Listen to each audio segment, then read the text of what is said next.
जो व्यक्ति ईश्वर के स्थान पर तुच्छ सांसारिक वस्तुओं से प्रेम करता है, उसकी प्रार्थना ईश्वर कभी स्वीकार नहीं करता।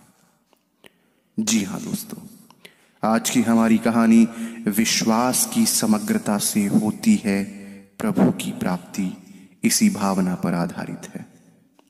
इससे पहले कि आप सभी इस कहानी में खो जाएं, आप सभी से विनम्रता पूर्वक निवेदन है कि आप सभी कहानियों का ढाबा चैनल को सब्सक्राइब करें, वीडियो को लाइक करें।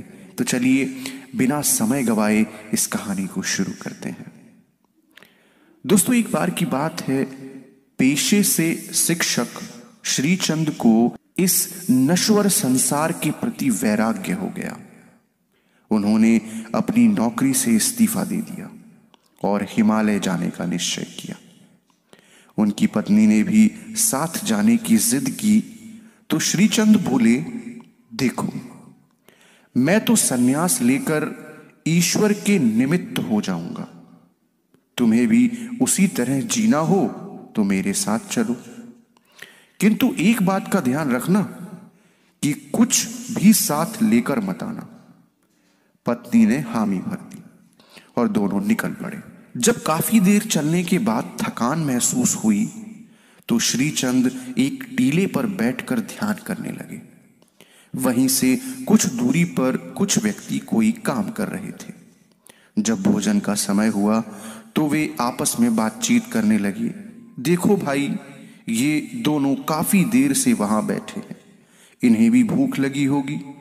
चलो पूछकर देखें कि क्या वे हमारे साथ भोजन करना पसंद करेंगे। उनमें से एक आदमी ने जाकर श्रीचंद से पूछा, आप लोग हमारे साथ भोजन करेंगे? श्रीचंद ने पूछा, भोजन कौन कराएगा? उस व्यक्ति ने कहा, मैं कराऊंगा। श्रीचंद ने कुछ क्षण विचार कर तय किया कि मैं कहने वाले इस व्यक्ति के यहां भोजन नहीं करना। उन्होंने इनकार कर दिया। इसके बाद काफी समय बीत गया, कोई भी भोजन लेकर नहीं आया।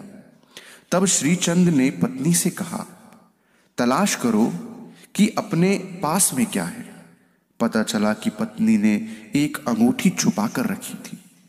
यह सोचकर कहीं भूखों मरने की नौबत आ गई तो इसका उपयोग कर लेंगे। यह देख श्रीचंद ने कहा, मैं समझ गया, क्योंकि तुमने ईश्वर पर पूर्ण विश्वास नहीं किया था, इसीलिए परमात्मा ने अभी तक हमारे लिए भोजन नहीं भेजा। श्रीचंद ने अंगूठी नदी में फिकवा दी और बैठ गए पुनः ध्यान लगाने। थोड़ी देर बाद एक भक्त ने आकर भोजन का आग्रह किया तो श्रीचंद ने वही प्रश्न दोहराया, भोजन कौन कराएगा? उसने उत्तर दिया, जिस प्रभु ने प्रेरणा दी वही करवाएगा। श्रीचंद उसका उत्तर सुनकर अत्यंत प्रसन्न हुए और उसका आग्रह स्वीकार कर उसके घर भोजन ग्रहण करने चले गए। तो दोस्तों, इस प्यारी सी कहानी में इतना ही। मिलते हैं एक और नई एवं मनोरम कहानी में। तब तक के लिए